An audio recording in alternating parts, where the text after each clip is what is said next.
Bueno, muy buenas tardes a todos, a todas. Para nosotros siempre es un gusto, una alegría poder compartir un encuentro dentro de lo que es la 12ª semana de UNIPE, una semana que tiene como propósito generar espacios de debate, de intercambio, de reflexión sobre temáticas que hace a las políticas educativas, también a temáticas sociales, culturales, que como universidad nos convocan, nos desafían y nos parece siempre importante sumar diferentes colegas, públicos de diferentes jurisdicciones, en algunos casos también de otros países cercanos, y estos son espacios que queremos siempre compartir y que, bueno, generen posibilidades de nuevas preguntas, reflexiones. En este caso, les agradecemos mucho a los colegas que se están sumando para presentar sus diferentes exposiciones y luego generar un lindo debate e intercambio en el conjunto de todos los que estamos acá presentes. Este encuentro tiene como título La construcción del otro, jóvenes, discursos de odio, redes sociales y políticas. Contamos con la presencia de 3 colegas investigadores con una formación sumamente rica en el campo de las ciencias sociales. Mi nombre es Marcelo Krzyzewski, yo soy docente e investigador de la Universidad Pedagógica y director de la especialización en política educativa.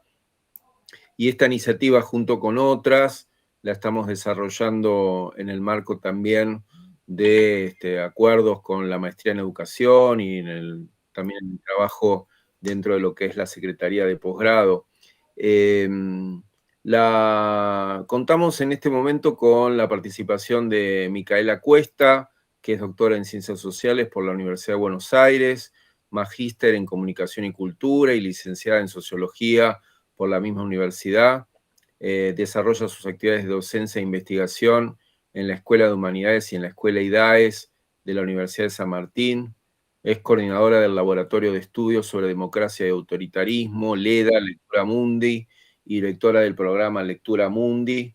Por otro lado, contamos también con la presencia de Ezequiel Ipar, que es sociólogo de la Universidad de Buenos Aires, doctor en Ciencias Sociales también por la UBA y doctor en Filosofía por la Universidad de San Pablo. Es investigador independiente del CONICET y profesor en la Universidad de Buenos Aires en el área de teoría sociológica y dirige el grupo de estudios críticos sobre ideología y democracia y el laboratorio de estudios sobre democracia y autoritarismo. Por otra parte, nos contamos también con la presencia de Natalia Aruguete, es profesora de la Universidad Nacional de Quilmes, investigadora independiente del Consejo Nacional de Investigación Científica y Técnica, CONICET, y directora de la Maestría en Liderazgo y Análisis Político, doctora en Ciencias Sociales. Como se darán cuenta, contamos con la presencia de 3 colegas con una trayectoria de lo más rica e interesante. Y la intención son presentaciones de aproximadamente unos 20 minutos, cada uno como para luego disponer de un espacio de preguntas, de intercambio, de reflexión. Así que inicialmente vamos a contar con la presentación de Ezequiel Ipar. Le queremos simplemente anticipar que hay un formulario Google en la mensajería dentro del aula, en el chat, como para que todos los asistentes, en la medida que lo quieran, puedan incluir sus nombres, apellidos, sus datos personales, también estimo su DNI, como para que luego la universidad les pueda enviar sus correspondientes certificados de asistencia. Bueno, Ezequiel, un gusto en que estés con nosotros y agradecerte también tu disponibilidad y tu participación. Te escuchamos. Bueno, buenas tardes, un gusto y la verdad que es un placer estar discutiendo estos temas. Yo voy a hablar de alguna manera sobre la cuestión tecnológica y temas que nos conciernen. Lo voy a hacer de una manera crítica, pero ya comienzo diciendo, no podríamos estar haciendo lo que estamos haciendo sin la tecnología, con lo cual voy a hacer alguna referencia sobre eso también. Bueno, a ver, había preparado una larga introducción donde distinguía, leí el programa de las jornadas de ustedes también, me interesó especialmente una serie de mesas que vi que trataban sobre la permanencia de ciertos valores vinculados a la escuela, vinculados a los sistemas educativos, llamémoslos clásicos, que habrían sido por nosotros criticados de una manera muy radical, deconstruidos, ¿sí? Y que hoy me interesó especialmente esos títulos de esas mesas, hoy despiertan una mirada más amorosa y una mirada de mayor comprensión sobre lo que había en esa institución, vamos a ponerle un nombre, disciplinaria y disciplinadora, ¿no? Entonces yo había preparado como una introducción muy larga sobre la diferencia entre la deconstrucción y la crítica, que no la voy a desarrollar, más que para decir que hay efectivamente como dos estilos de la crítica radical de las instituciones y en particular de la institución educativa. Uno que apunta a poner en cuestión, a llevar a dilemas indecidibles el cuestionamiento sobre los saberes y la forma de transmisión de los saberes. Y ese cuestionamiento indecidible finalmente, y eso sería como el título de la deconstrucción, buscan socavar los fundamentos, los principios últimos, ¿sí? Buscan demostrar de que ahí donde había un saber sostenido sobre ciertas garantías, lo voy a decir de un modo muy brutal, finalmente no había nada, o no había casi nada, pensando que como resultado de esa deconstrucción de los fundamentos, por ejemplo, a una institución como la escuela, lo que iba a venir era una recreación, lo que iba a venir era la necesidad de refundar eso que antes se hacía, por ejemplo, a través de la universidad, en el espacio cerrado de la escuela, etcétera, etcétera. Y yo en mi introducción contraponía eso con la crítica. ¿Por qué? Porque la crítica finalmente tiene un secreto, que es que mantiene una cierta complicidad con aquello que critica. La crítica de los saberes vigentes, la crítica de los saberes establecidos, sospecha de un núcleo de verdad sobre aquello que critica. ¿Sí? Sospecha de que a veces cuando estamos discutiendo los principios y los fundamentos de la escuela, en realidad había algo verdadero y por eso lo criticamos. ¿Sí? Como dijéramos, desde el punto de vista de la crítica, no buscamos destruir los fundamentos de las instituciones, sino ver a las instituciones desde el punto de vista de su posible reforma.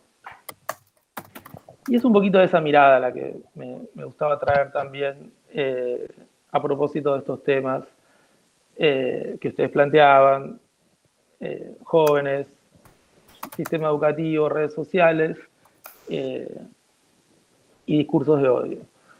A ver, voy a tratar de centrarme, y tal vez sirvió que hablara primero en algo muy general que hace a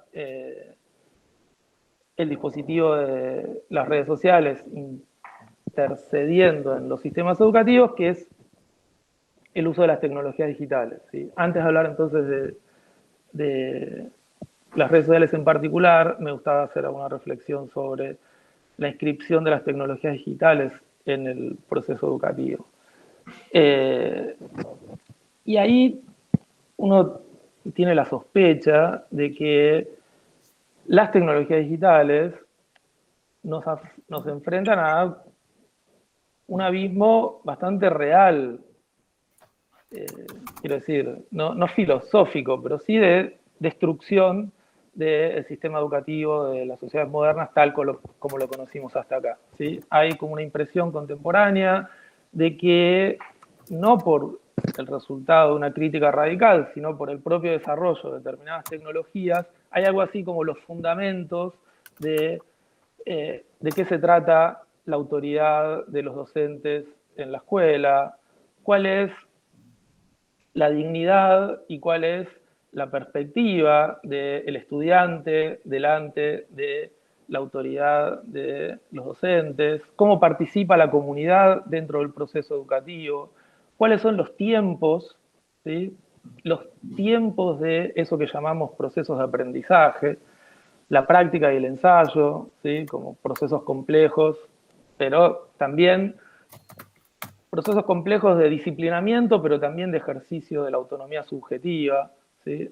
El saber lidiar con los errores y los fracasos, eso que nos vuelve finitos, con la capacidad de superar dificultades, como si todo eso estuviera en revisión por la aceleradísima transformación tecnológica de los entornos que determinan lo que pasa dentro y en la institución escolar. Entonces, frente a esta pregunta, ¿qué es lo que está socavando el cambio tecnológico con respecto a el proceso educativo? Yo ahí hacía como una primera distinción. Cuando uno se hace esta pregunta, mirando, digamos, los últimos 10, 15 años, pero sobre todo mirando hacia adelante, lo que hay que preguntarse es, ¿estamos haciendo esta pregunta por la incidencia de las tecnologías digitales en el proceso educativo y su posible destitución radical, ¿sí? ¿Antes de la inteligencia artificial o después de la inteligencia artificial? ¿Sí? Porque a mí me parece muy claro de que la inteligencia artificial a esta pregunta le agrega muchas capas de complejidad y de incertidumbre. Antes de la inteligencia artificial, que es un poco nuestro tema, es de lo que podemos hablar, ¿sí? Y es de lo que tenemos alguna experiencia, es el nombre de la charla que tenemos, ahí aparecen los teléfonos celulares en la escuela, las redes sociales, el capitalismo de la atención. Antes de la inteligencia artificial, entonces, lo que tenemos es la incidencia de esto que el nombre me parece que es muy claro, no tiene que ser técnico, podemos llamar como capitalismo de la atención, que significa que la atención en general de los seres humanos, pero en lo que ahora nos concierne en particular de niños y adolescentes, se vuelve una mercancía, ¿sí? La atención se vuelve el motivo de una captura, porque hay que conseguir datos, porque hay que entender patrones de comportamiento, porque hay que poder predecir deseos, y por toda esa posibilidad de acumular datos, la atención se vuelve también algo que se puede vender. Se puede vender la mercancía de la predicción del comportamiento de los seres humanos. ¿Esto cómo lo lograron las plataformas digitales, las redes sociales y no solo las redes sociales? A través de una sobreestimulación psicoafectiva simultánea e incesante radical, ¿sí? Como característica general de los últimos 10 o 15 años, lo que hay para construir este capitalismo de la atención es una sobreestimulación radical que digamos, no busca de una manera persuasiva esa relación con la atención de las subjetividades, sino que busca de una manera de bombardeo a través de sobreestimulación afectiva y sobreestimulación psíquica.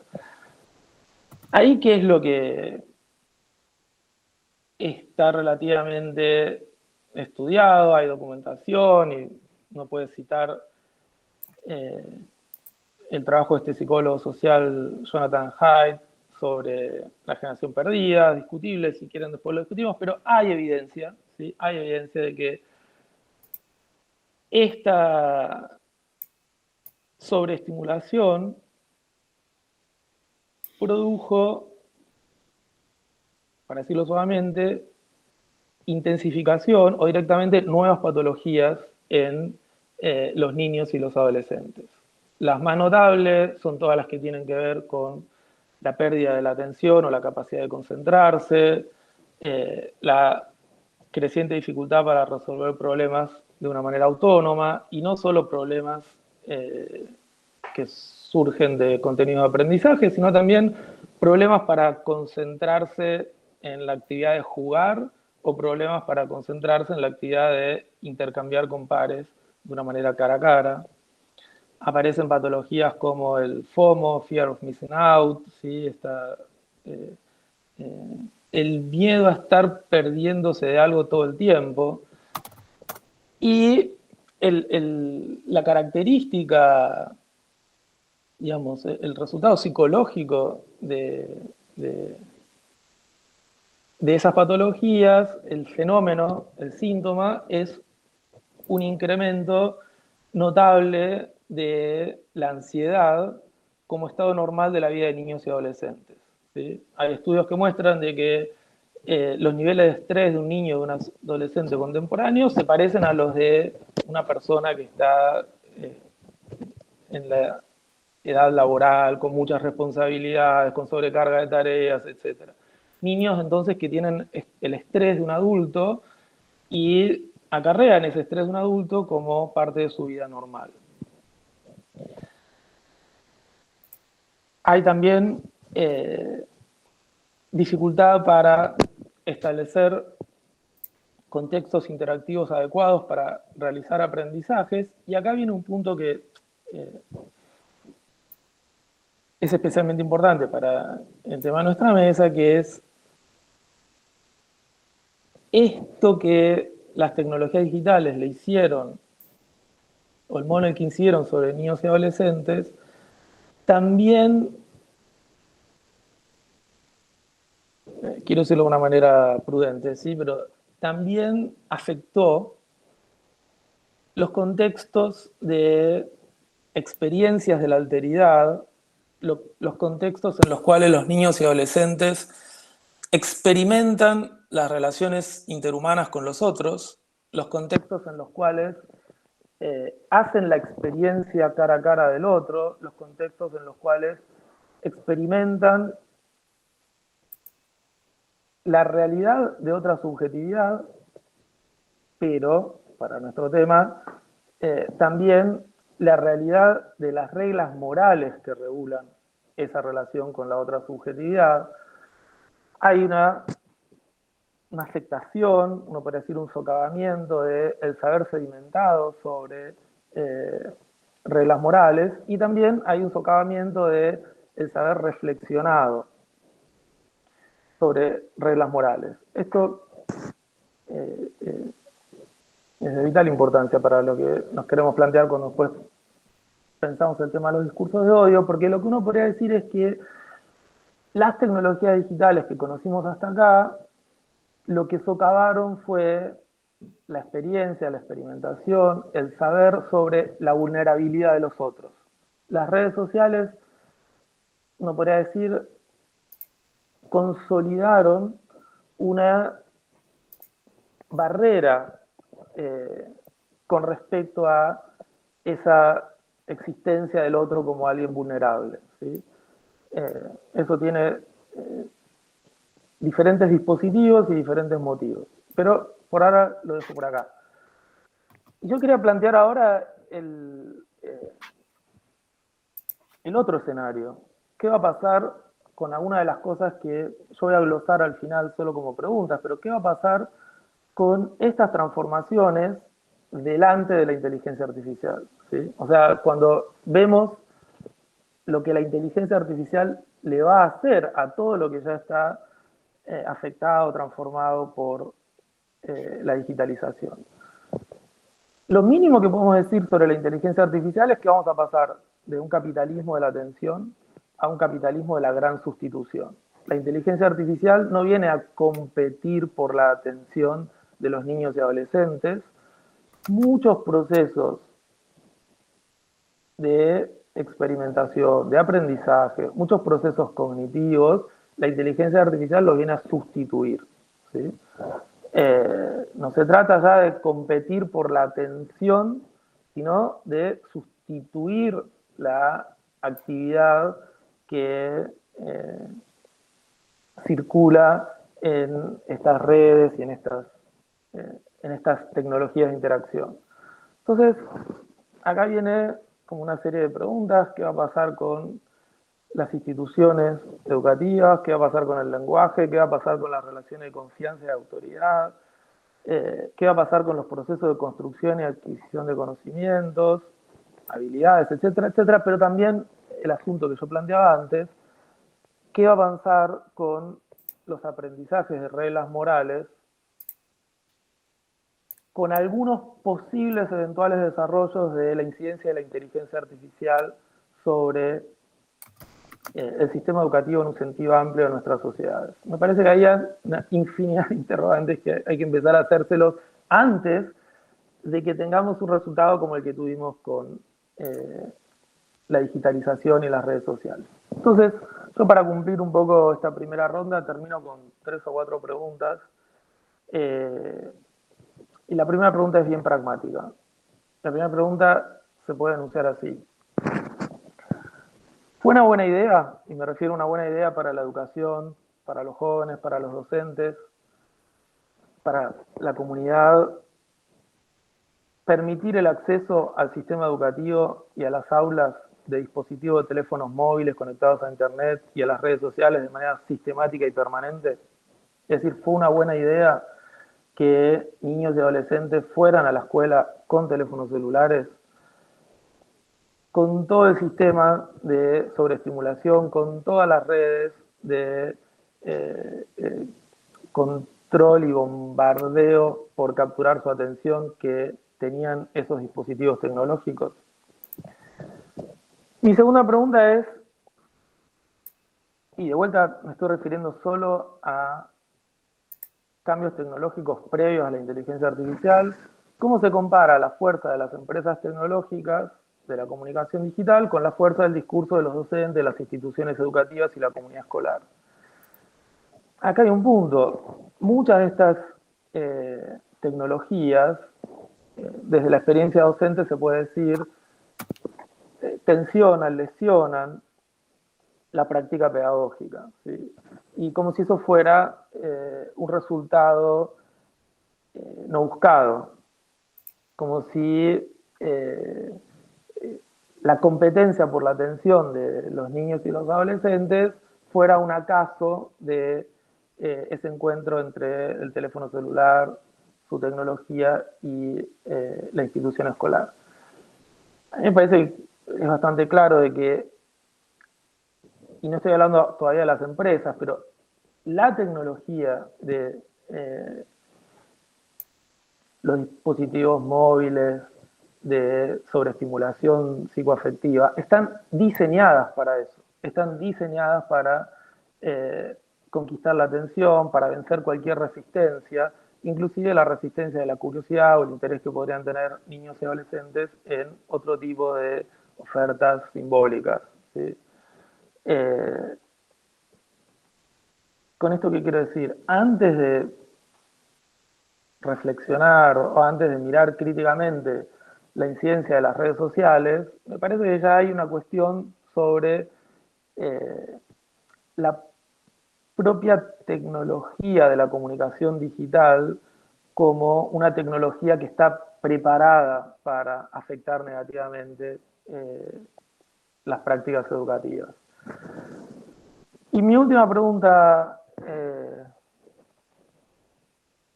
retórica dice así: ¿cómo se compara la fuerza de las tecnologías de la comunicación digital ensambladas en grandes empresas capitalistas, que hoy son las grandes empresas de la economía contemporánea, con la fuerza del discurso de los docentes, las instituciones educativas y la comunidad escolar, ¿sí? Y acá aparece, por eso lo dejo solo mencionado,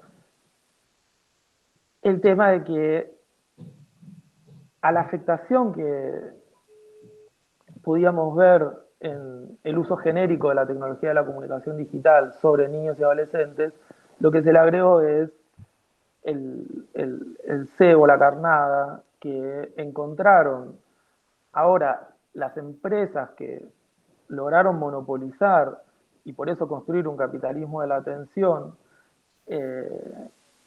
el SEO, que en determinado momento de la historia de las redes sociales, no empezaron así, pero rápidamente se transformaron en esto, el SEO que encontraron en los discursos de odio, ¿sí? Y cómo discursos violentos, discursos que estaban amurallados, digamos, por ciertas normas de la cultura cívica, sobre las cuales existían también ciertos tabúes, empezaron a volverse atractivos para los logros de rendimiento financiero y económico de las empresas tecnológicas, ¿sí? Como en determinado momento un discurso racista, un discurso xenófobo, un discurso que estimula el bullying hacia determinado tipo de comunidades, no entra en el clivaje no entra en la distinción sobre su valor o su moralidad, sino entra simplemente eh, bajo la perspectiva de si favorece el rendimiento de estas empresas o si lo perjudica.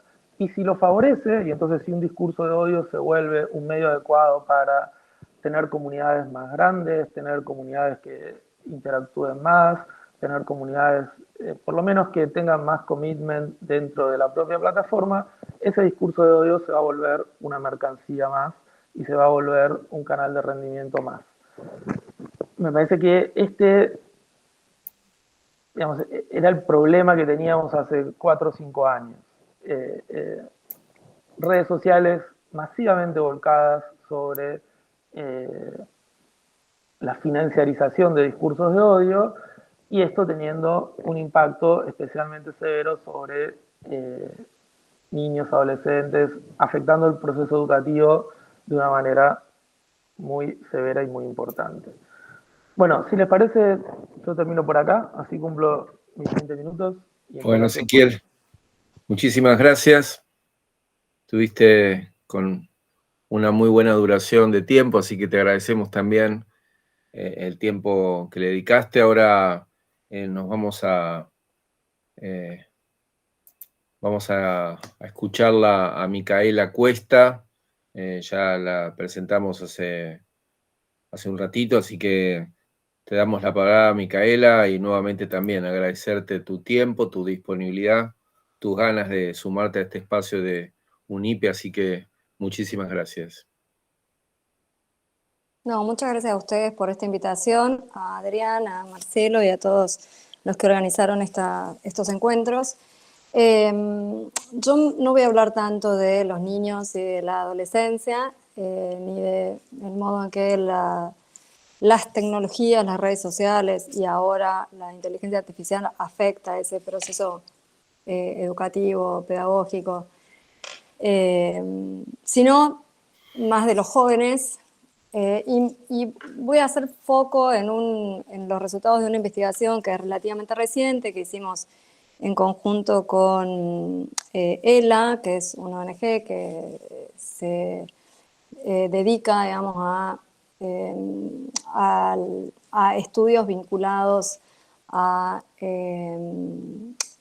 la equidad de género, digamos, es el equipo latinoamericano de justicia y género. Junto con ellos, con ellas, en realidad hicimos una pequeña investigación impulsados por una inquietud que es la que coincide con el título de esta mesa, que es cierta fragilización de los imaginarios democráticos en los jóvenes que veníamos viendo y relevando en otras investigaciones de las que participó, por supuesto, Ezequiel, que es el director de LEDA. Nosotros trabajamos juntos en el Laboratorio de Estudios sobre Democracia y Autoritarismo, y una de las primeras investigaciones que hicimos, que consistió en el diseño de un índice para relevar discursos de odio en la Argentina, el primero que se hizo en la Argentina. Operacionalizamos ese concepto, lo tradujimos en 3 variables, que a su vez eran 3 preguntas, 3 ítems, con los que confrontábamos a la población, que tenían contenidos xenófobos, en algunos casos anti-LGBTIQ y en otros racistas, bastante clásicos.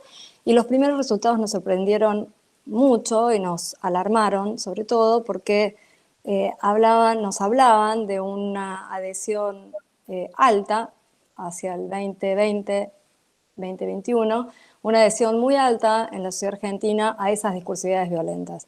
Para que quienes están escuchando se hagan una idea, entre esos ítems, uno decía algo así como: estoy harta de los negros que arruinan este país, a esta altura habría que deportarlos a todos. O sea, ese era el nivel de intensidad que tenían estos ítems, y eso no inhibía a quienes respondían la encuesta a afirmar que en algunos casos compartirían, si recibiesen ese contenido por redes sociales, ese tipo de enunciados. Entonces, el porcentaje elevado que recibió, de adhesión que recibió ese índice, se hacía todavía mayor en los jóvenes. O sea, entre aquellos que tenían, corregime si me equivoco, entre 19, 18 y 27 años. Entonces, esa preocupación de eso que parecía como un síntoma, digamos, de la fragilización, como decía Ezequiel, de la percepción de la vulnerabilidad ajena y por lo tanto también de la propia, se tradujo luego en la inclinación mayoritaria en los jóvenes en el voto a Milei. Entonces, con ese antecedente, iniciamos entonces esta segunda investigación para pensar, para interrogar, en realidad para explorar cómo los jóvenes, en este caso, en la voz de las jóvenes, porque realizamos entrevistas en profundidad a 15 jóvenes militantes de distintos espacios de tendencias ideológicas heterogéneas, para que nos pudiesen, no sé si ilustrar, enseñar, indicar de qué estaba hecho ese malestar que a través de ella se podían percibir en sus pares, ese malestar en la democracia que los llevaba a tener conductas desolidarizantes o adhesiones a esas discursividades que piensan que no pueden pensar una convivencia democrática, aunque conflictiva, con esos otros.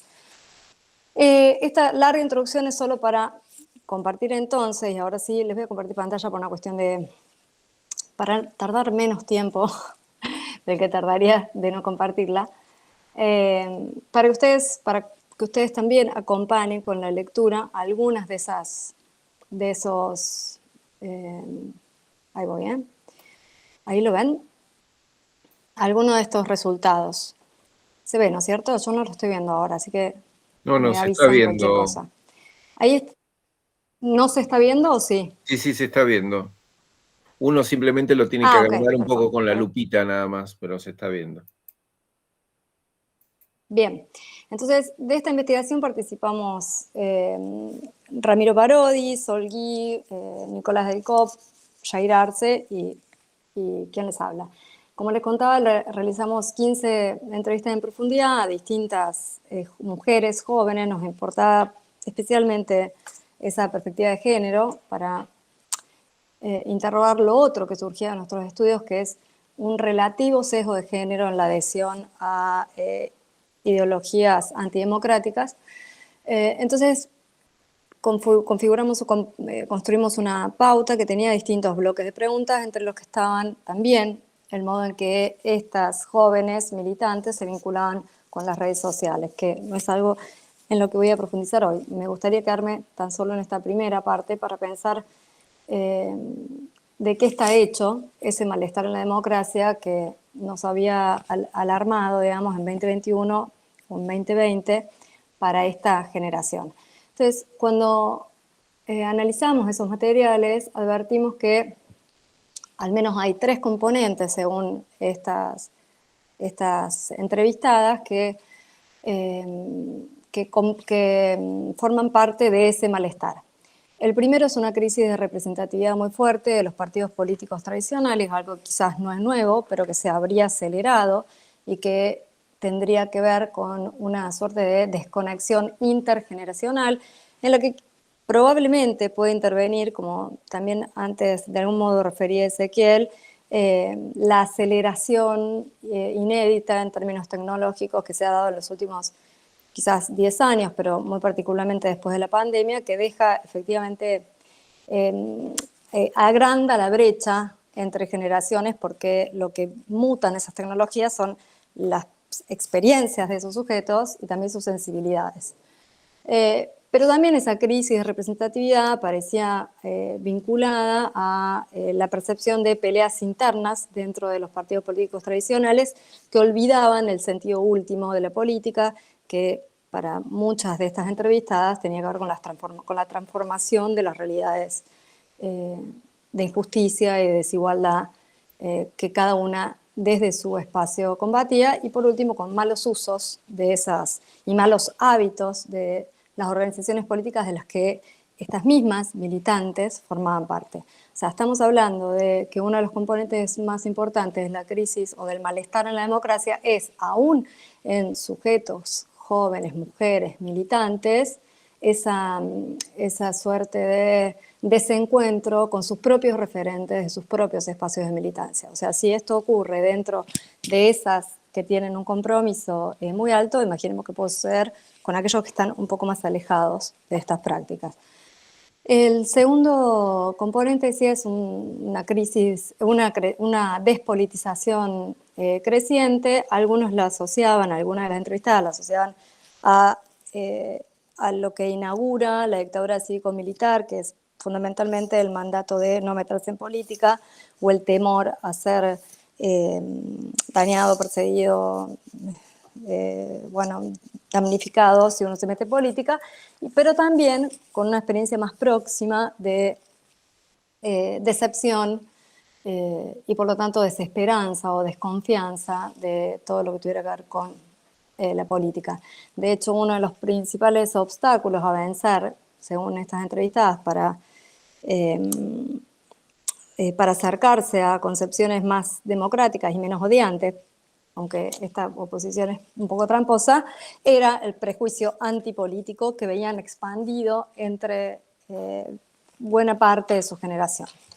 El segundo componente de este malestar, ahí hay un fragmento, lo voy a saltear, el segundo componente de este malestar tiene que ver con una experiencia generacional, al menos así lo ponían ellas, de rezago o deterioro de los derechos obtenidos en democracia, pero garantizados, decían, de manera insuficiente, que contribuirían a esa fragilización de las creencias, de la legitimidad de las instituciones de la democracia. Entre los principales derechos no garantizados figuraban en primer lugar quizás la vivienda, en segundo lugar el trabajo digno, y en tercer lugar el acceso y la permanencia, y ahí hago un subrayado en permanencia, en la educación superior. O sea, si bien el acceso es irrestricto, en la Argentina parecerían no estar garantizados de modo suficiente la permanencia que tiene que ver con el acceso a la compra, a los libros, el tener tiempo para dedicarle al estudio,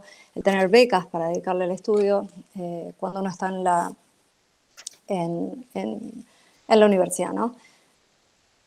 Hay un tercer componente que luego va a aparecer y de manera insistente, y que también Ezequiel trajo, que aquí aparecía vinculado a una crisis ecológica, pero como vamos a ver dentro de unos minutos, aparece como un emergente de procesos bastante más complejos, que es la ansiedad, ¿no? Hay una ansiedad que viene provocada por la crisis ecológica, pero hay otra, y ahora me voy a esta segunda parte, digamos, del informe. Hay otra que tiene que ver con un signo o con una marca o con eso, ¿no? Con un significante que aglutina un conjunto de experiencias que están vinculadas a la salud mental para esta generación y cuyas causas o tramas explicativas tendrían que ver para esta generación con una precarización o una inserción precaria en el mercado laboral, que se traduce en trabajos que no son vocacionales y que además están mal remunerados, que tienen que ver con algo que también aparecía al comienzo, que es el costo elevado de la vivienda, pero no por la vivienda en sí misma, por supuesto, sino por lo que esa imposibilidad de autonomizarse o independizarse de los adultos significa. Esto es la imposibilidad de acceder a una vivienda es la imposibilidad de hacer decisiones autónomas y elecciones, por lo tanto, autónomas que permitan una proyección asociada a la voluntad en principio y también probablemente al deseo, y con el impacto de las plataformas y las redes sociales que producen en esa oferta virtualmente infinita esa suerte de ansiedad, de opacidad respecto de lo que se desea, pero de inminencia del deseo, como si no supiesen lo que quieren, pero quisieran tenerlo de modo inmediato y ya, ¿no? Esto, ¿no? No se sabe qué querer, pero se lo quiere ya. Estas tres experiencias, esta precarización, imposibilidad de autonomización o de independización de la casa de los adultos, traducida en problemas de vivienda, y esos trastornos de ansiedad que provocan la oferta virtualmente infinita y la limitación concreta, material de la vida, decía, dan lugar a problemas de salud mental, que es como creo que es lo más fuerte en términos generacionales, o lo que más marca y afecta, y no sé, y puede asumir distintas formas, quiero decir, depresión, ataques de pánico, trastornos en la alimentación, esas eran algunas de las patologías que emergían y que están vinculadas, como podemos ver, con problemas sociales, ¿no? Eso que se tiende a psicopatologizar y a medicalizar encuentra, cuando uno lo interroga, causas profundamente sociales. Por lo tanto, digo, su respuesta debiera ser social y no psicopatológica. Otra de las cosas que emergía acá es que cuando esos problemas económicos asociados a la precarización, decían ellas, ocupan toda la cabeza, crecen las fantasías de hacer dinero en el corto o inmediato plazo, y ahí aparecen las posibilidades, por supuesto que fantaseadas, imaginarias, de devenir influencer o a entregarse a las apuestas online para hacerse rico, algo que sin lugar a dudas está afectando de modo muy severo a esa generación. Es un lugar común, creo yo, a esta altura, afirmar que la pandemia agudizó y aceleró un desenlace, el desenlace que todos conocemos en términos políticos, que llevan a esta especie de, en algunos casos, destrucción de las protecciones que todavía persistían del Estado y de ciertos derechos y bienes que también garantizaba el Estado, y de una suerte de recrudecimiento de la discursividad violenta, de fenómenos de discriminación, xenofobia, misoginia, racismo, etc. Y eso, que es casi un lugar común, de alguna manera se confirma, o lo confirman estas entrevistas, que lo que subrayan es que la pandemia no crea los problemas, o no origina los problemas, sino que los agudiza y los exacerba, que son problemas que venían desde hace tiempo, o por lo menos que ellas identifican como no siendo del todo novedosos, pero que sí lo que hace la pandemia con esos problemas que no eran novedosos es individualizarlos e imposibilitar que se tramiten de manera colectiva, comunitaria y por lo tanto democratizante, ¿no? Sino que se viven puertas adentro, que obligan a una suerte de repliegue y por lo tanto privatización de los padecimientos que, si bien no nacen con la pandemia, sí asumen sí declinan de un modo que los despolitiza, digamos, o sí, eso, ¿no? Bueno, todo lo que no se entienda lo voy a dejar para el final. Quiero avanzar un poquito más para redondear. Entonces, la pandemia, decía, no inaugura los problemas, los exacerba y los individualiza, privatiza, en esta especie de repliegue obligatorio que condujo la ASPO, imposibilitando de alguna manera o obturando una tramitación colectiva y por lo tanto más democratizante de esos fenómenos que se venían percibiendo como inquietudes o producción de malestares en la democracia.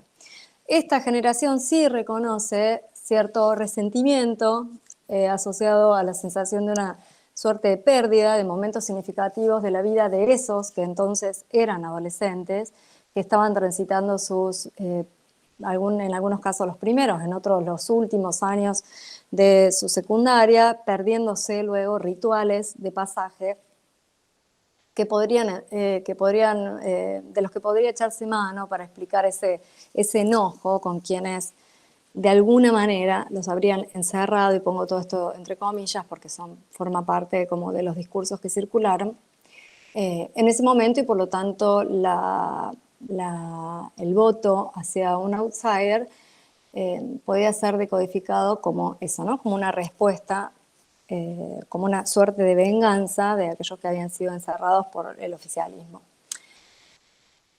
Para esta generación, entonces, ¿qué explica a Milei? Un poco ya lo anticipamos, y otro poco viene complementado en esta parte de la presentación con la que voy a ir cerrando. Es verdad, como decíamos antes, que el dato estadístico que afirmaba que los jóvenes se habían volcado de modo mayoritario hacia Milei, en algunos casos los hizo culpables de ese triunfo, entonces se echó, dicen ellos mismos, ¿no?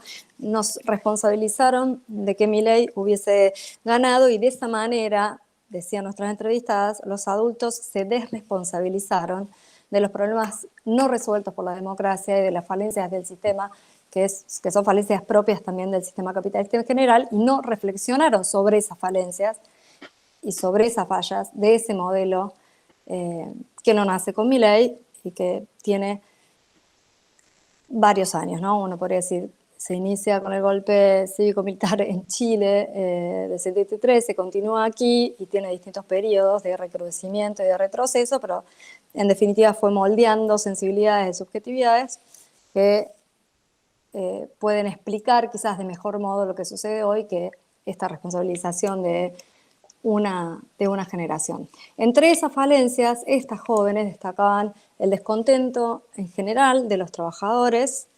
Sabemos que el trabajo formal no crece desde hace unos 10 años, que lo que sigue creciendo son los trabajos informales, el plurimpleo, estas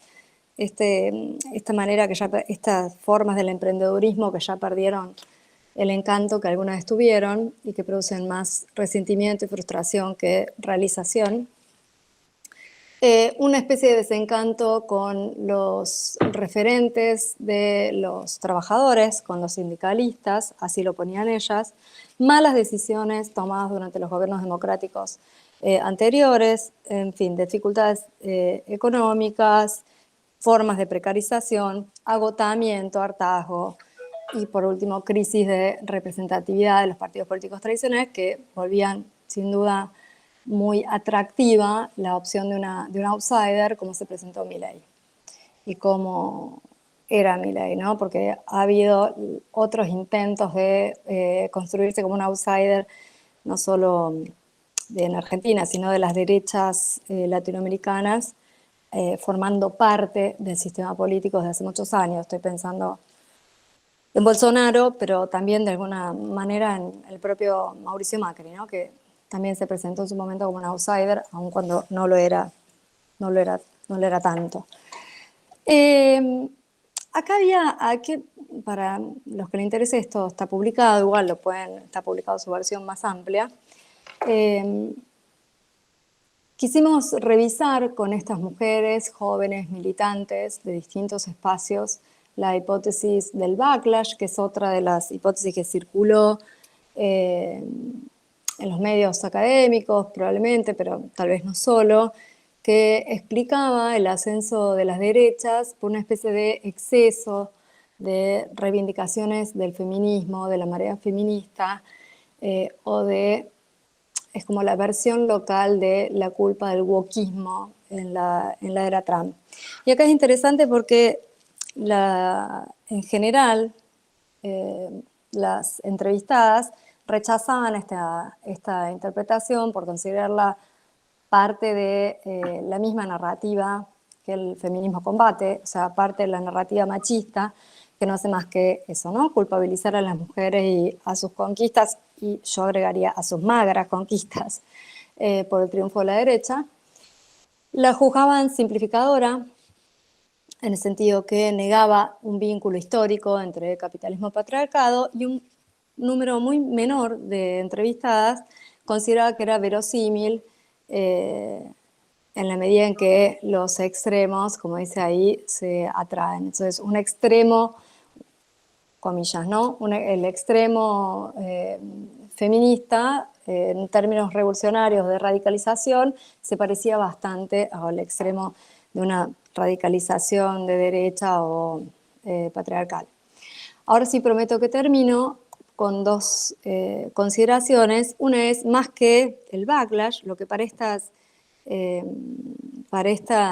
jóvenes mujeres militantes explicaba el ascenso de Milei, tenía que ver con un proceso de politización asimétrica, decimos nosotros, que a lo que hace referencia fundamentalmente es a una subjetivación política por parte de, sobre todo, las mujeres, que vino asociada a la marea feminista o a los feminismos, que habría desatendido en alguna medida o atemorizado a los varones que quedaron en este punto rezagados y sin representatividad o sin capacidad de adecuarse a esas transformaciones, y ahí sí a la intemperie y encontrando formas de identidad en esa identificación misógina que después aparece con la posibilidad de Milei, ¿no? O aparece en la figura de Milei. Entonces, es una politización asimétrica, intrageneracional, la que podría explicar ese sesgo en el voto de los jóvenes y esa especie de la identificación en discursos misóginos que, por supuesto, están asociados a los discursos de odio. Para cerrar, efectivamente, amenacé 3 veces, pero ahora cierro de verdad, voy a dejar de compartir y prefiero hacerlo mirándolos porque de este modo no los veo. Ese malestar en la democracia vinculado a estas experiencias de precarización, de imposibilidad de independización de la vida adulta, por lo tanto de restricción de la autonomía, se reflejaba de una manera también preocupante, diría, en los imaginarios de futuro o en la fragilización de horizontes utópicos existentes en estas mujeres jóvenes cuya vocación es política y militante, en las cuales uno esperaba encontrar, por lo tanto, expectativas o imaginarios de futuro que pudiesen trascender las preocupaciones vinculadas con el realismo, es decir, con la resolución de problemas asociados a la inmediatez de la vida. Pero lamentablemente lo que veíamos en las entrevistas es una obturación de esos imaginarios, una imposibilidad de pensarse más allá de la resolución de la inmediatez de las necesidades materiales más reproductivas. Y cuando esos imaginarios emergían, como cuando los trazos más utópicos emergían, lo hacían de una manera que nosotros describíamos ahí como técnico-estratégicas, ¿no? Como vinculadas a un desarrollo que se desentiende de, por ejemplo, los problemas del cambio climático o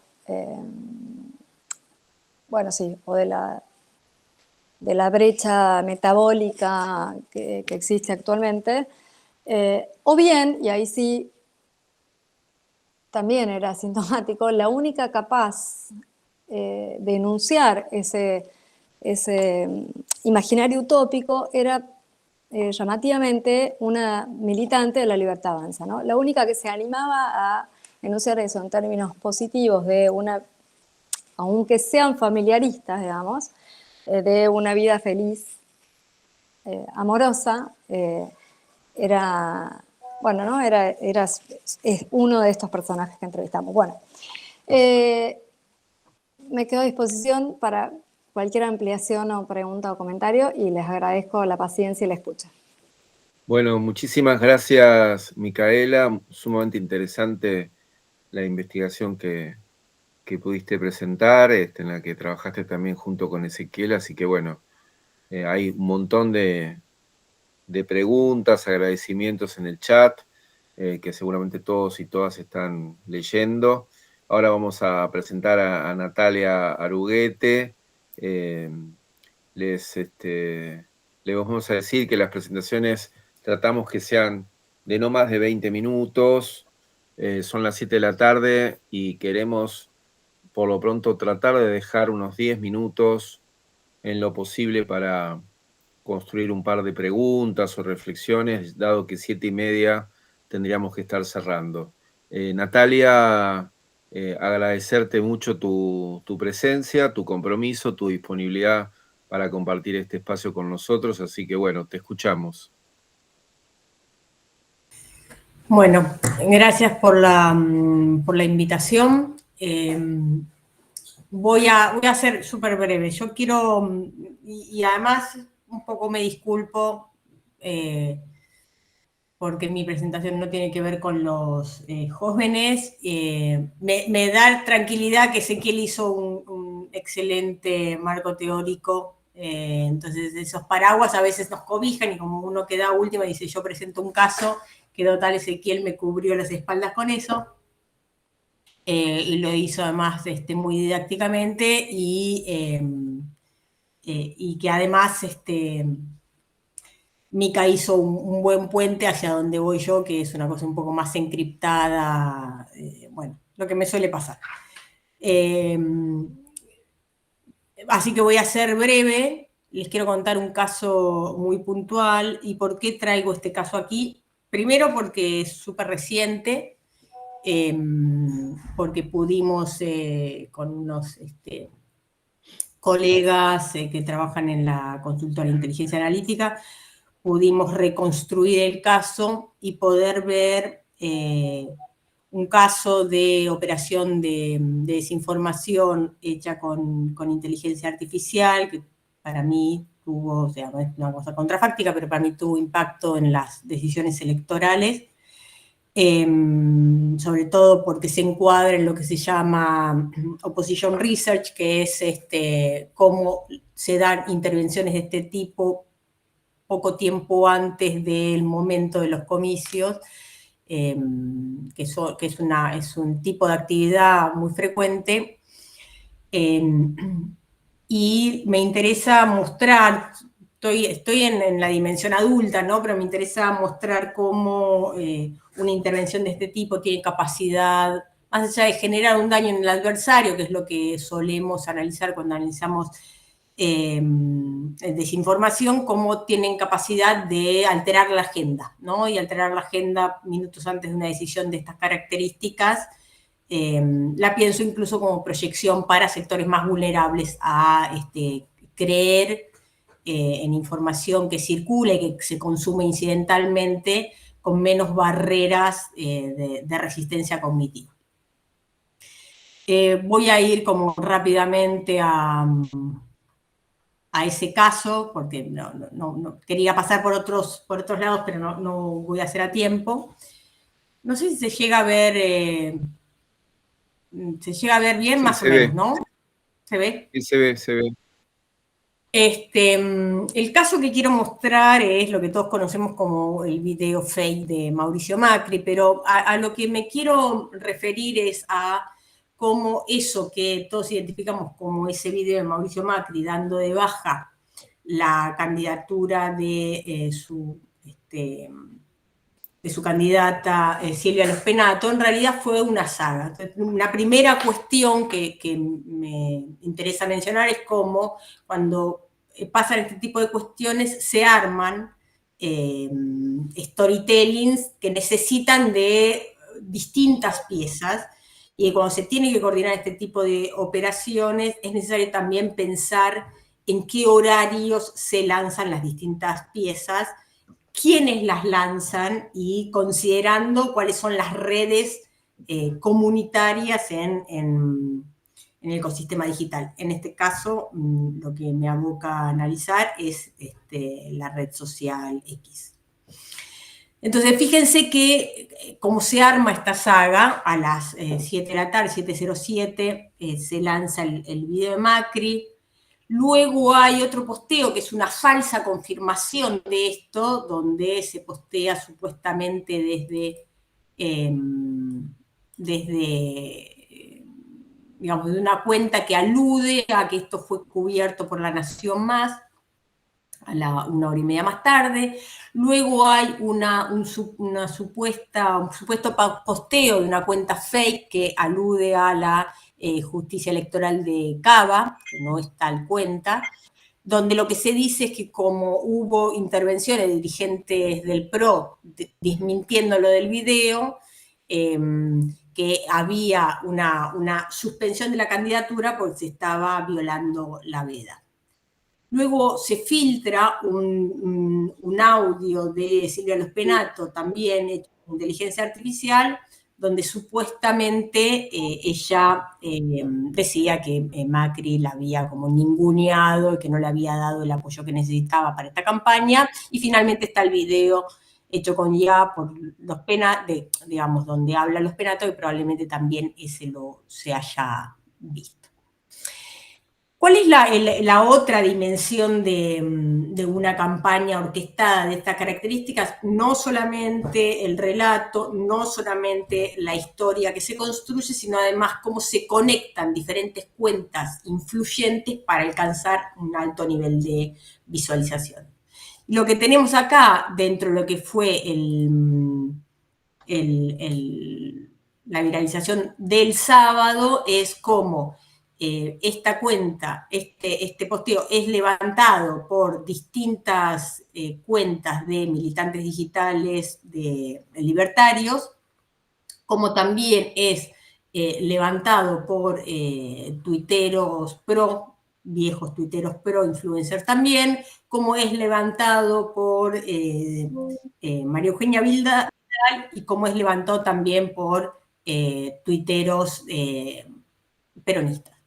¿Qué es lo interesante de esto? Que en realidad acá lo que se empieza a ver es cómo no solamente esto queda en la comunidad libertaria, sino cómo empieza a cruzar la isla y pasarse a las otras comunidades. En principio, quien más visibilidad le da es María Eugenia Vidal con este posteo. O sea, María Eugenia Vidal queriendo desmentir eso, lo que hace es llevarlo a su propia comunidad y subirle la visibilidad a algo.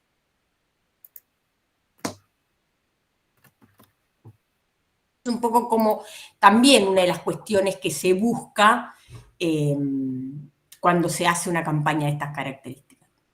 Esto es continuado, pero ya el domingo, y quiero llegar a esto. Es un poco más complejo de entender, pero voy a tratar de ser lo más simple posible. Cuando nosotros analizamos las redes sociales, cuando analizamos cómo se arman los mapas de interacciones, en general lo que tratamos de ver es cómo se arman burbujas de un lado y del otro, ¿no? De lo que llamamos el espectro ideológico. Entonces, las cuentas que... Hay un micrófono abierto que se me está filtrando algún sonido, si se puede apagar. Gracias. Cuando empezamos a ver las cuentas de distintos colores, lo que vemos es que son cuentas que pertenecen a una determinada comunidad, ¿no? Pintamos de amarillo la comunidad pro, verde la comunidad libertaria y después de otros colores otras comunidades.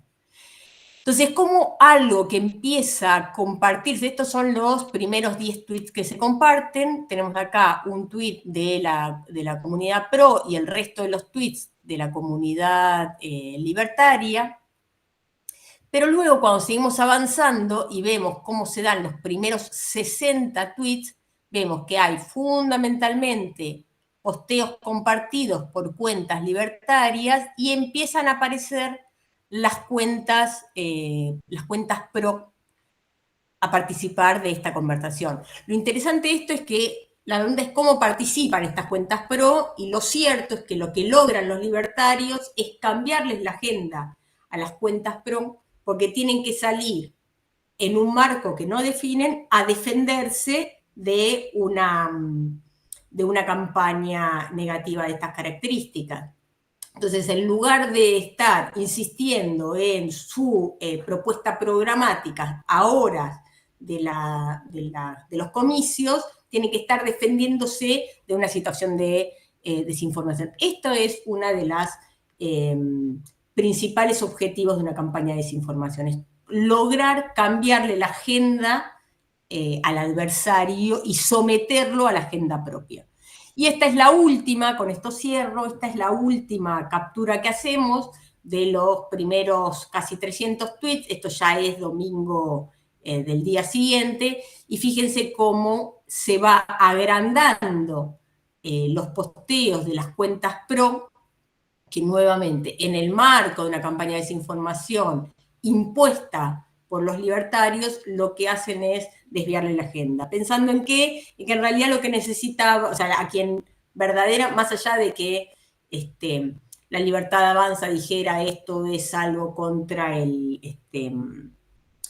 kirchnerismo o muerte, como fuere, en realidad lo que estaban necesitando era disputarle el voto a quienes tenían más cerca, que era los pro. Entre otras cosas porque la comunidad pro, la comunidad más cambiemista, queda en esta mapa de interacciones, queda más en el medio, en mucho diálogo, ¿no? En mucha interacción con la comunidad libertaria y la comunidad más opositora, más claramente opositora, queda muy alejada en discusión, en interacción con el PRO, pero muy alejada en las interacciones con la Libertad Avanza. Es muy poco probable que las cuentas peronistas dialoguen en redes sociales con las cuentas libertarias, pero sí hay mucho diálogo entre estas dos cuentas. Entonces, realmente es en ese sentido una campaña sumamente efectiva en lo que logra para generar engagement, para atacar al enemigo, pero sobre todo y en particular para alterar la agenda de su principal adversario, de donde tenía que sacar esos 2 o 3 puntos para quedar primero, y para, sobre todo, marcar los límites de un encuadre que era un encuadre propio, era un encuadre libertario. Digamos, cuando uno gana el encuadre, no cuando logra que todos estén de acuerdo con uno, sino cuando logra marcar los límites de ese ring dentro del cual se da la discusión. Y si esto se logra a pocas horas de los comicios, es mucho más efectivo todavía. ¿Por qué? Porque lo que yo acabo de contar es algo que se dio en el marco de unas 24 o 25 horas. Pero si se empezó a las 7 de la tarde, esto es una intuición muy personal, humildemente lo voy a decir, pero es ciertamente probable que en ciertos votantes que fueron a votar a la mañana haya podido incidir este voto, y fue muy efectivo sobre todo porque el candidato libertario venía acercándose a Santoro en los últimos días, venía estando dentro del margen de error, y sorpresivamente lo pasó por 3 puntos. Entonces, todo esto yo creo que coadyuva no solamente a lo que circula en esta disputa simbólica, sino además en el comportamiento efectivo que se puede tener en una campaña electoral. Muchas gracias.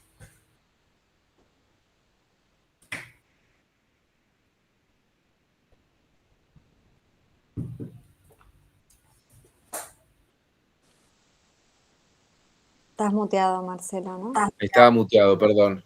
Natalia, muchísimas gracias por tu presentación y tus aportes. Realmente los 3 aportes sumamente ricos, cada uno desde otra perspectiva, pero convergen en la temática del encuentro de modo muy armónico. Y desde ya son 19:16, vamos a destinarle unos 10 minutos más o menos de alguna pregunta, un comentario, alguna reflexión, siempre breves, por favor, lo mismo que las respuestas, para que la palabra pueda circular lo mejor posible. Así que damos acá lugar a todos los asistentes, incluso a ustedes, a Micaela, a Natalia, a Ezequiel, si quieren generar una contrapregunta a otro asistente que presentó, desde ya también está esa opción.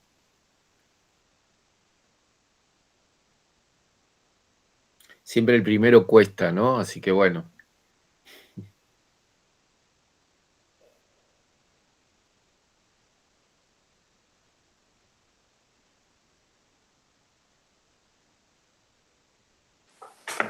Me animo con un comentario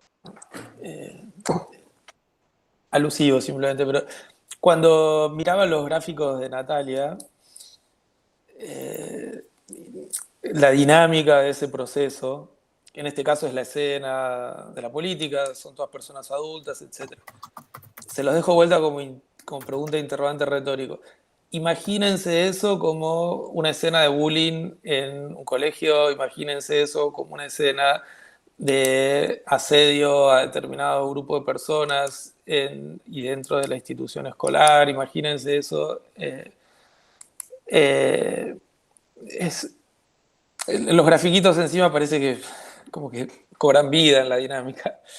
Es infinitamente clara la desigualdad, ¿no? Entre la tecnología y la persona que acá está siendo sustituida, la persona que acá está siendo como vulnerada en un montón de derechos. ¿No? Natalia lo presupone, pero muchas de estas cosas son ilegales si uno las hace. Y bueno, la tecnología pareciera que facilita y licúa la responsabilidad, pero entonces mi único mensaje para atar todo lo que estuvimos charlando es, yo a veces usaba una consigna que nunca sabía qué significaba, pero frente a todo esto decía, hacen falta pedagogías críticas para las nuevas tecnologías digitales. Y les dejo el desafío, hace falta pedagogías críticas para preparar a las nuevas generaciones frente a entornos de riesgos, de desigualdades de poder a través de las tecnologías tan gigantescas que, digamos, por lo menos que compensen o que los preparen para llegar de otra manera a la mañana de una elección y tener que votar.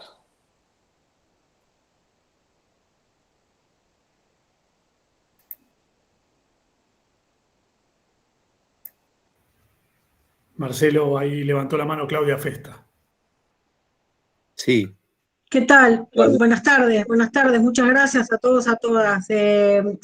No sé si es una pregunta, pero tal vez lo han pensado, es más una reflexión, pero tal vez ustedes lo han pensado. No sé cómo decirlo de otra manera, lo voy a decir como me sale. Tengo la sensación de que venimos corriendo detrás. Yo soy docente universitaria de la Cátedra de Lingüística General de la Facultad de Psicología de la Universidad Nacional de La Plata. Trabajamos esto de la comunicación violenta, los discursos de odio, todavía seguimos problematizando qué es discurso, si podemos nombrar discurso de odio a ciertas cosas, ¿no? Como que tenemos que pedir permiso para decir qué son los discursos de odio, ¿no? Categorizarlos, ver si cuándo es violento, cuándo es de odio. Bueno, todo esto que además, cuando lo compartimos en las aulas, digamos, algunas cosas nos parecen solo a nosotros que son discursos de odio porque están tan naturalizados por y nuestros estudiantes que bueno, no solamente que les causan gracia de tanto estar naturalizados, ¿no? En la palabra, digamos, sino que causan gracia, sino que no advierten que algunas cosas son, bueno, que vulnerabilizan. Bueno, eso por un lado, ¿no? Y todavía, yo siento ahora escuchándolos, ¿no? Además los leo a Ezequiel, a Micaela, a Natalia, los leo un montón.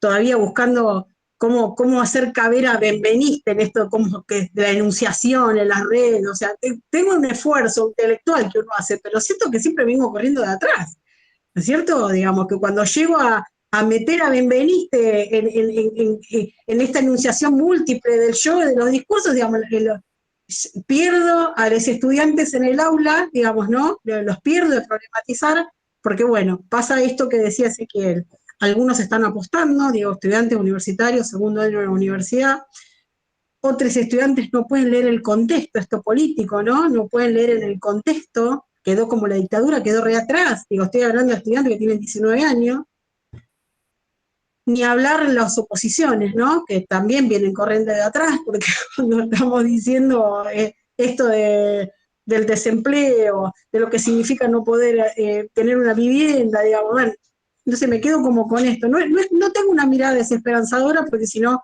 no sería docente, ¿no? O sea, me obligo a tener una mirada esperanzadora al futuro, porque es mi obligación como docente. Pero tengo esa sensación, no sé si yo leo sus informes, leo todo, pero digo, todavía tengo que asistir a cursos de perfeccionamiento donde me preguntan si se puede usar el celular en el aula. O sea, sí, me lo pregunté hace 25 años eso, ya quiero superar esa instancia, ¿no? Y me pregunto todo esto con 58 años y veo que compañeros más jóvenes nos están preguntando esto. Entonces, bueno, me genera como un poco de estrés pensar todo esto, porque, no sé, hay tanto esfuerzo intelectual en lo que hacemos, ¿no? Y de lo que hacen ustedes, ¿no? Son humildemente de mis investigaciones, y bueno, no sé, esta idea de que uno viene corriendo detrás siempre es lo que se me ocurría pensar.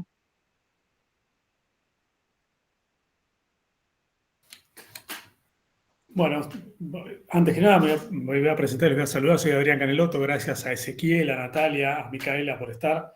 Estamos con mesas en paralelo, así que me sumé ahora un poco más tarde. María Somani tenía la mano levantada. María, dale.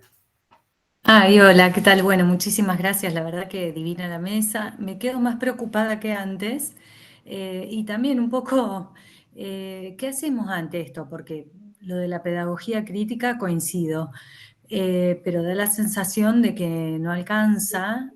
Bueno, yo soy una simple profe de secundaria, estoy en el cargo de vicedirección ahora.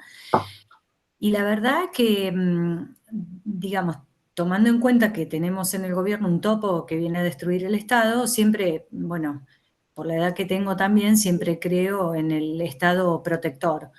¿Y qué hacemos? Porque parece que las multinacionales, todas estas empresas de plataforma nos pasan por encima y estoy la verdad que un poco abrumada. Me encantó, me pareció sumamente esclarecedora la disertación de todos, pero la verdad que no sé qué vamos a hacer ante algo tan grande. Eso, me quedo con esa angustia. Perdón, pero la verdad que es así. Me encantó igual, la mesa, divina.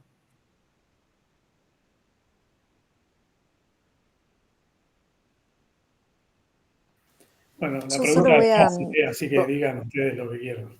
Tengo una más para... ¿Sí? ¿Se escucha? Sí, Diego, se Sí, escucha. Diego, dale. No, es que en general, bueno, comparto que fue súper rico las tres exposiciones, les agradezco mucho, pero desde las miradas críticas a todos estos fenómenos suele haber un debate también y me gustaría conocer tu posición, ¿no?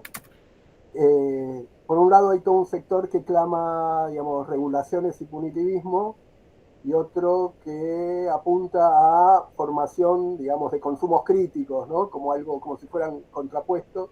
Nada, saber qué opinan de este debate, ¿no? Las posiciones personales.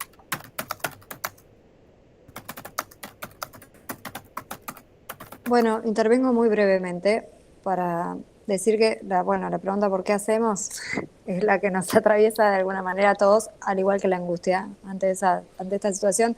Creo que un buen modo de tramitarla es o sea, es reunirse, conversar, reflexionar y tratar de identificar todas las aristas o poner en común las diferentes aristas del fenómeno para poder hacer algo con eso, o sea, conocer, develar esos mecanismos para justamente poder intervenir en ellos.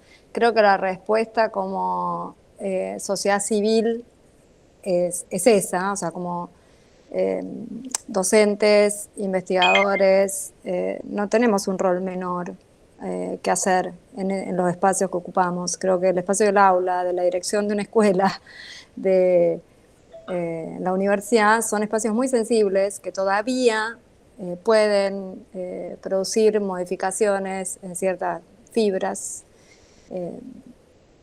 sensibles de la población que no, eso, ¿no? Que son los pocos espacios que quedan y que no están a resguardo, para nada, en absoluto. Como no está nuestra posición crítica respecto de ellos, tampoco. O sea, digo, poner en común y esclarecernos sobre eso también nos obliga, y creo que es lo interesante de estos espacios, a reflexionar sobre en qué medida cada uno de nosotros, en cada una de nuestras prácticas, docentes o no docentes, reproduce o no estas lógicas que estamos queriendo combatir. Desde los lugares más privados, entre comillas, ya sabemos que lo privado para el feminismo es muy complejo, hasta los más públicos también, entre comillas. Y después que nosotros identificamos claramente con mucho cuidado discursos de odio produzcan gracia en los otros, también es un mecanismo de defensa ante los propios discursos de odio. Cuando nosotros hacíamos nuestros primeros estudios sobre discursos de odio, decíamos una de las primeras formas de dejarlos circular, o una de las primeras formas de alguna manera de justificarlos para no cuestionarlos o criticarlos, era su memificación, es decir, considerar que todo eso que es una ofensa forma parte de una ironía, de un chiste. O sea, el chiste, el humor, el meme es uno de los mecanismos de ocultamiento de la dimensión lesiva de la discursividad violenta. Entonces, saber que eso puede generar risa y interrogar esa risa como un mecanismo defensivo puede ser también una estrategia, digamos, pensar de qué modo, cómo, en qué coyunturas ciertos prejuicios se traficaban y se siguen traficando a través de esa máscara, ¿no? O a través del humor como mecanismo. Bueno, Claudia, das clases en psicología, entonces sabes mucho mejor que yo qué pasa con el humor y el inconsciente, ¿no? Pero digo, esto opera. Y después lo último que decía Diego, yo creo que la respuesta,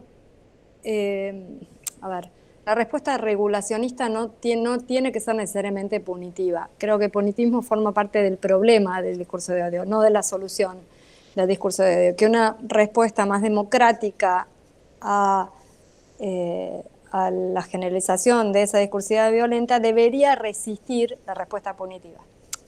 Por esto que digo. Ahora, eso no quiere decir que no existan otras formas de modulación de esa discursividad que pasan efectivamente por transformaciones culturales, creo yo. Por transformaciones en esas pedagogías que traía al comienzo Ezequiel, de pedagogías críticas, o en dar cuenta de los mecanismos como hace Nati, ¿no? Dar cuenta de explicitar, mostrar, visibilizar, publicitar y inscribir interrogantes en la esfera pública que puedan develar, por ejemplo, cómo se viraliza, como bien estudian, insisto, Natalia y sus colegas, cómo se viralizan estos discursos y cuán costoso es retroceder en el efecto dañino que producen. O sea, que todos, que como sociedad, como ciudadanos, podamos tener quizás más conciencia crítica respecto de eso, creo que es lo que nosotros, desde los lugares que ocupamos, podemos hacer. Luego uno puede reclamar a la política, podemos, ¿no?, a la justicia, hay un montón de instancias y de escalas que intervienen, a los dueños de las plataformas, que también deberían responsabilizarse por los daños que producen, ¿no? Dejo acá, perdón. Yo tengo una respuesta muy breve, porque como estaba el tema de regulacionismo,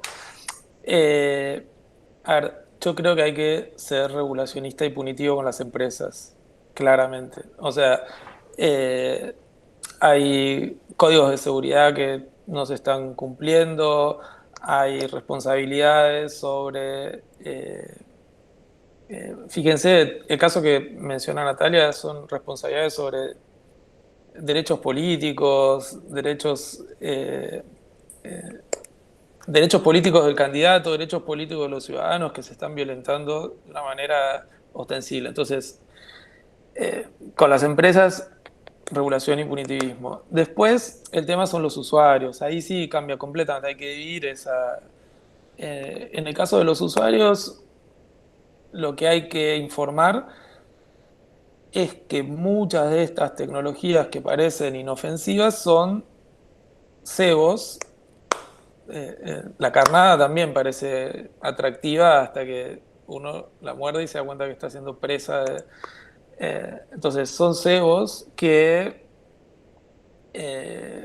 tienen todos estos efectos colaterales muy dañinos. Entonces hay una formación sobre, digamos, la calidad y los riesgos que no está en la autopresentación de estas tecnologías, y eso sí hay que esforzarse por clarificarlo, por todas las actividades de formación ahí son interesantes. De todos modos, y también para simplificar algo que me parece que se fue formando como un consenso, y teniendo ustedes, digamos, la actividad y la responsabilidad que tienen, yo sí creo que hay que empezar a escuchar con más atención y ver de qué modo se puede formalizar la advertencia: no teléfonos celulares conectados a internet y a las redes sociales en las escuelas hasta una cierta edad.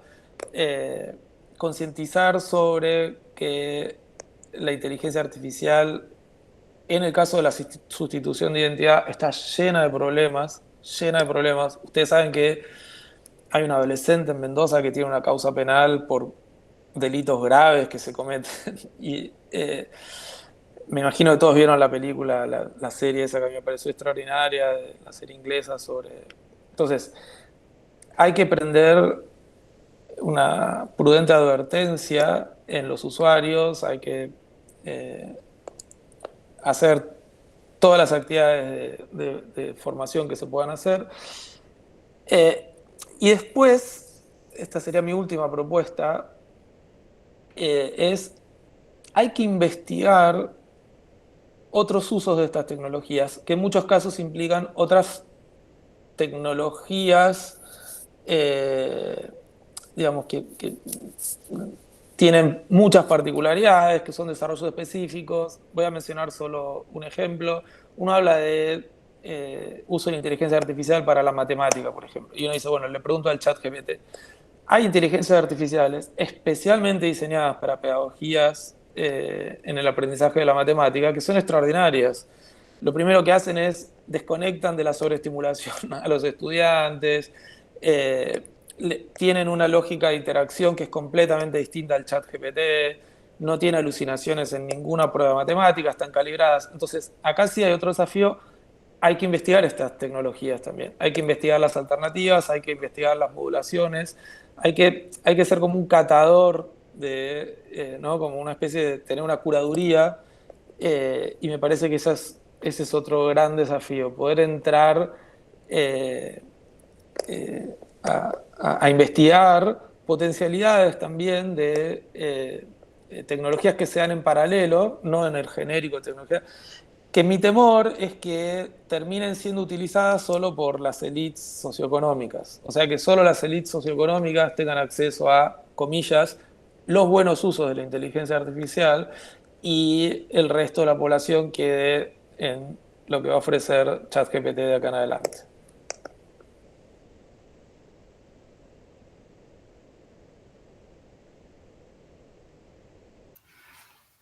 Bueno, estamos sobre la hora. No sé si alguien quiere hacer una última consulta o plantear alguna pregunta o duda.